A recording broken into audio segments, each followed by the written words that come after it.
Scotland's biggest independence party is going through some dark times, and with it, the Scottish independence movement is having some serious issues. Why does Scotland want to be independent, and why is this looking increasingly unlikely? Allow me to explain in 4 minutes or so. So, the simple story short here is that Scotland already is a country. This is something that has been true for most of history until they joined the United Kingdom. However, unlike most countries which call their subdivisions counties or states or territories, instead in the UK they're all called countries. There are 4 constituent countries, or 3 if you want to count a 4th one as a territory, but long story short, Scotland is a country within the bigger country of the United Kingdom, the sovereign country which makes all of the international decisions, something which most Scots have not minded for most of its history. However, this is something that has changed in the 1970s and 80s as increasingly conservative governments had very different goals to the Scottish people. This is something that came to a head in 1997 when the Scottish Nationalist Party, the independence movement within Scotland, gained an increasing number of seats, something which the then incumbent Labour Party decided to do something about by holding a devolution referendum.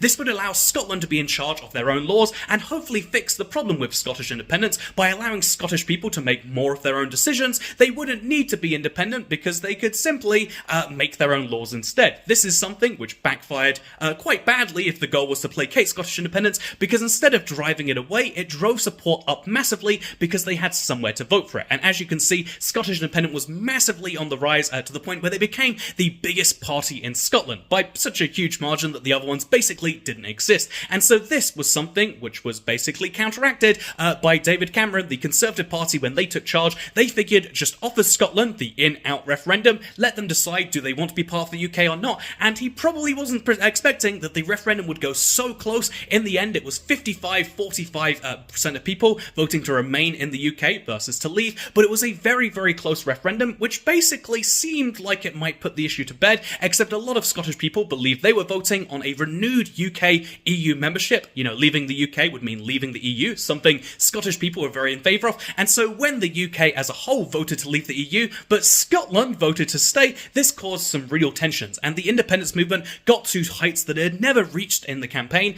with a majority of Scottish people wanting to vote in favour of independence. This is something that got worse when the second biggest party in the UK, and traditionally the big party in Scotland, the Labour Party, when they elected a leader who was historically unpopular, alongside the Conservatives electing Boris Johnson, who, love him or hate him, you've got to admit it was a very hateable figure for people who don't like him. It's one of those polarising Trump-style politicians, and so as a result of having a very hated UK politician, as a result of the Brexit thing, as a result of not really having an alternative, more and more Scottish people voted for the SNP, leading to absolute breakthrough elections. And so now that you know that, the clear question is, well, when is independence? This is something the SNP were trying to ask themselves too. This was their prime moment to capture and to hold a referendum. However, the ability to hold another referendum was with the UK Parliament, something they withheld. Theresa May said now is not the time. However, the SNP decided they were going to try and hold a referendum anyway. This was something they needed the UK's Supreme Court, but basically they needed to confirm if it was actually legal to hold a referendum without having permission, and this was something they were maybe hoping would come out as a yes,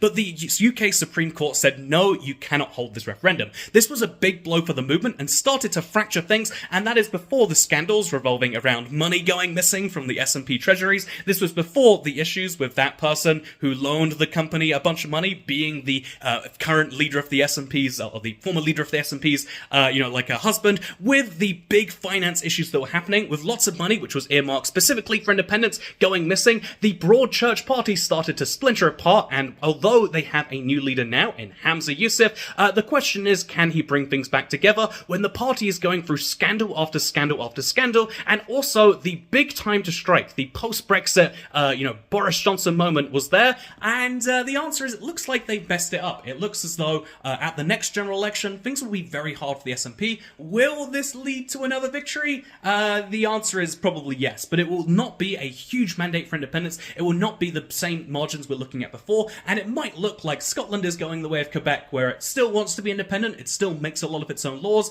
but isn't necessarily going to get another referendum anytime too soon. That is the current situation. Things are pretty spicy, but we'll have to wait and see. Who knows what happens in politics? That was your 5-minute explainer. I definitely said 5 minutes at the start. Second channel, don't care. Goodbye.